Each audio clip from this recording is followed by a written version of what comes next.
මෙක්සිකෝවේ ටොලිකා ප්‍රාන්තයේ කඳු අතර පාළුගමන් මාර්ගයක බස් රථයක් ඉතා භයානක ඉරණමකට මුහුණ දෙනවා. ඒකේ ගමන් කරපු සියලුම මගීන් එදායේ අනතුරින් මිය යනවා.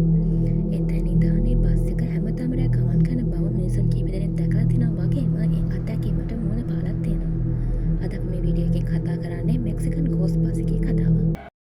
ඒ කාලේ ටොලිකා නගරයේ ඉඳන් ඉස්ටපන් ඩිලාසල් වලට වංගු සහිත භයානක මාර්ගයක තමයි යන්න තිබිලා තියෙන්නේ. ඒ වටේ ගැඹුරු පල්ලම්, කන්තු සහ විශාල ගල් තිබිලා තියෙනවා.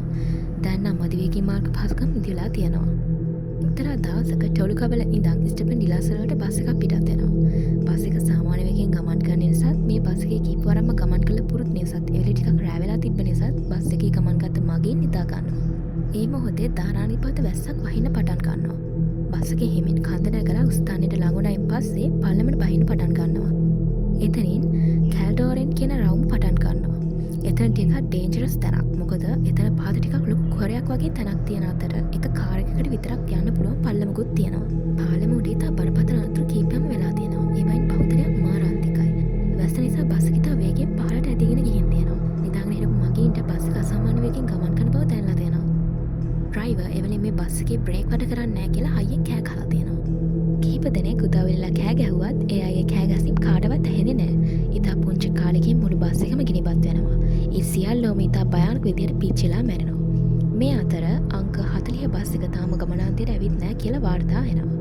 ඒත් එයා හිතන්නේ මොකක් හරි දෝෂයක් නිසා බස් එක මග කැඩිලා ඇති කියලා. බස් එක ගොඩක් ප්‍රමාද වෙන නිසා ඉගෙන බලන්න තවත් වාහනයක් යනවා. ඒත් ඒ රෝඩ් එකේ මේ බස් එක හොයා ගන්න ලැබෙන්නේ නැහැ. පස්සේ පොලිස් සර්ච් එකකින් දරුණු අනතුරකට ලක් වුණු අංක 40 බස් එක හොයා ගන්නවා. මේ ඇක්සිඩන්ට් එකෙන් ජීවිතේ පෙරගත කිසිම කෙනෙක් නොසිටින අතර සමහර බොඩීස් බස් එකෙන් පිටතදී විනාශ වෙලා තියෙනවා. ඊතරව බස් එක ඇතුලේ අමුම මේ පිච්චිලා තිබිලා තියෙනවා.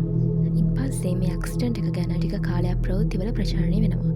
එතනින් පස්සේ මේ බස් එක මේ පාරේ ගමන් කරනවා මිනිස්සු කීප දෙනෙක්ම දැකලා තියෙනවා. කවුරු හරි ටොලිකාවල ඉඳන් ඉස්ටපන් ඩිලාසල් වලට යන බස් එකක් එනකම් බලාගෙන හිටියොත් අංක 40 බස් එක ඒ කෙනා ළඟට ඇවිත් ඒ කෙනාට නගින්න දොර අරිනවා.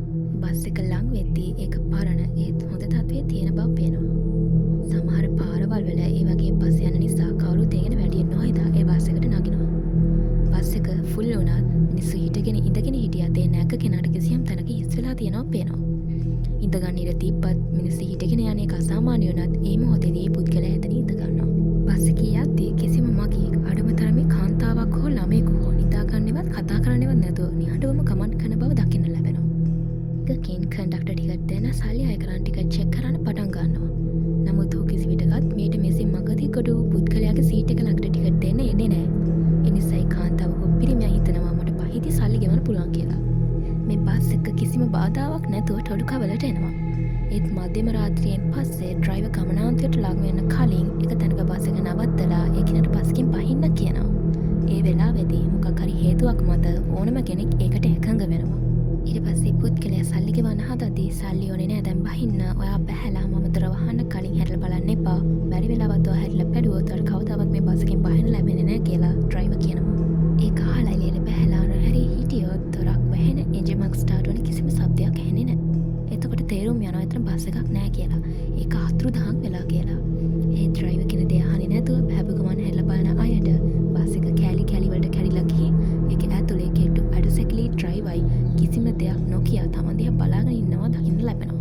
ඊට පස්සේ බස් එක අතුරුදහන් වෙන අතර ඒ පුද්ගලයාට දින කිහිපයකට පස්සේ මිය යනවා. ඒ මොහොතේ ඉඳන් මේ මිනිස්යාගේ අවතාරය ඒ බස් එකට නැගලා සාදාහට මේ බස් එකේ ගමන් කරනවා කියලා තමයි කියන්නේ. අදටත් කවුරු හරි ඉස්ටපන් ඩිලාසල් හයිවේ එකේ බස් එකක් එනකම් බලාගෙන හිටියොත් අංක 40 බස් එක ඒ කෙනාගේ සේවයට ඇවිත් ඔහු වෙනුවෙන් දොර අරිනවා. මේ වගේ මිස්ට්‍රි හොරර් ත්‍රිලර් සුපර්නැචරල් දේවල් ගැන දැනගන්න අපිත් එක්ක එකතු වෙන්න.